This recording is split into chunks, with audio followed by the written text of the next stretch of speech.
नमस्कार जी। कहानियाँ यादों की में आपका स्वागत है। मेरे चैनल को लाइक, कमेंट और सब्सक्राइब करने के लिए आप सबका बहुत-बहुत धन्यवाद। अपनी कहानियों की कड़ी में आज जो मैं कहानी सुनाने जा रही हूँ, इसका शीर्षक है आत्मविश्वास।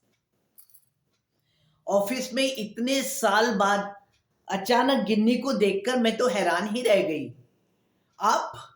अरे नहीं, तुम? गिन्नी?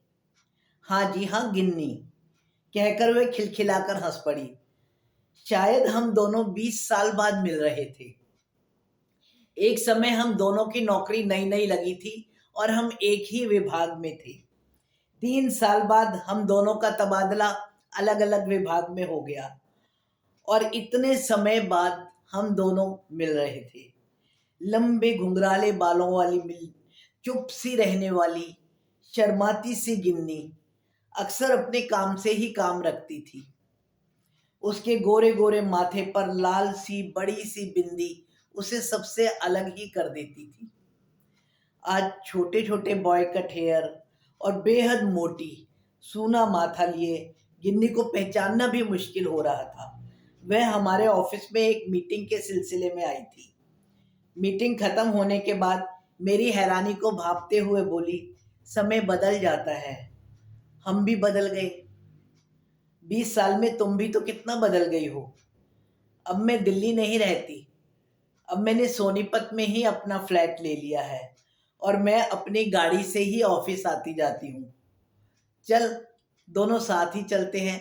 अरे, तुम मेरे शहर में भी आ गई और मुझे पता भी नहीं चला, मैंने हंसते हुए उससे पूछा।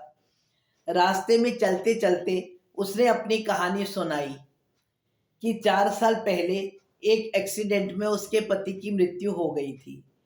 तब उसका बेटा विदेश में स्कॉलरशिप लेकर पढ़ने के लिए गया हुआ था। पिता की मृत्यु का समाचार सुनकर वह घर आया था। पति की मृत्यु के बाद वह काफ़ी डिप्रेशन में थी। उसने सोच लिया था कि अब वह वॉलंटरी रिटायरमेंट ले लेगी। उसको घर की किसी भी चीज़ की जानकारी भी नहीं थी। इंश्योरेंस, घर के कागज, लोन वगैरह उसे कुछ भी नहीं पता था। बिट्टू को अमेरिका में पढ़ाने के लिए उसके पति ने बहुत सा लोन भी लिया था। 1 डेढ़ महीना तो बिट्टू ने उसे नॉर्मल करने की पूरी कोशिश करी, लेकिन वह खुद ही संभल नहीं पा रही थी। आखिर में जब बिट्टू ने कहा, मम्मी, अगर आप नहीं समझती हो तो मैं वापस नहीं जा पाऊंगा और अपनी पढ़ाई भी पूरी नहीं कर सकूंगा। पापा जी ने मुझे बेस्ट इंजीनियर बनाने का जो सपना देखा था वह भी कभी पूरा नहीं हो सकेगा। तब मुझे ऐसा लगा जैसे कि मैं अचानक सोते से जगी हूँ। केवल बिट्टू के भविष्य के लिए ही नहीं, बल्कि वर्मा जी का सपना पूरा करने के लिए भी मुझे नॉर्मल होना ही पड़ेगा। बिट्टू को मैंने वहाँ विदेश जाने के लिए कहा तो उसने साफ मना कर दिया।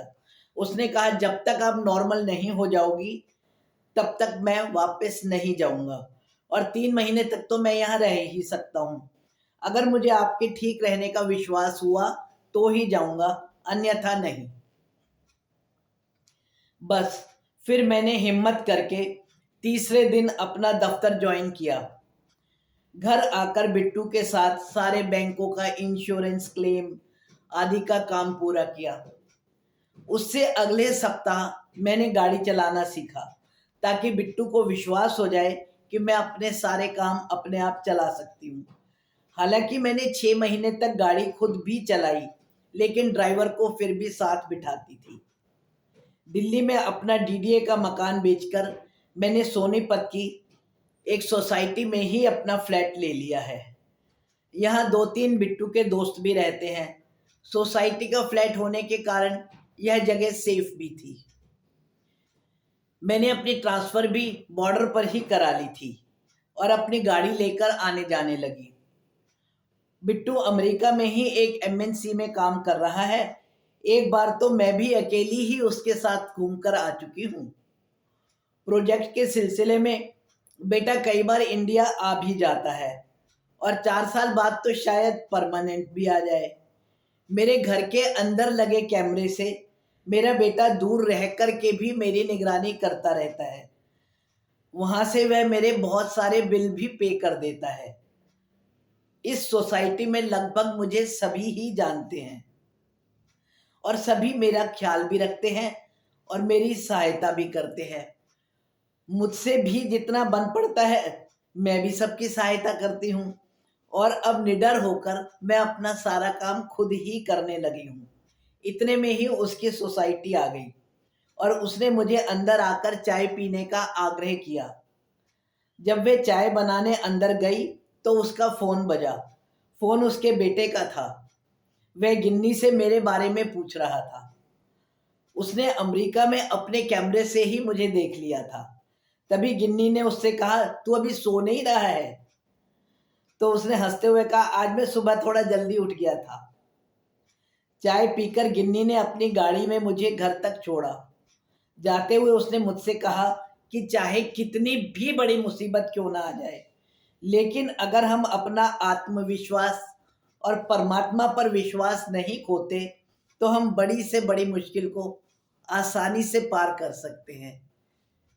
गिन्नी ने कितना सही कहा था।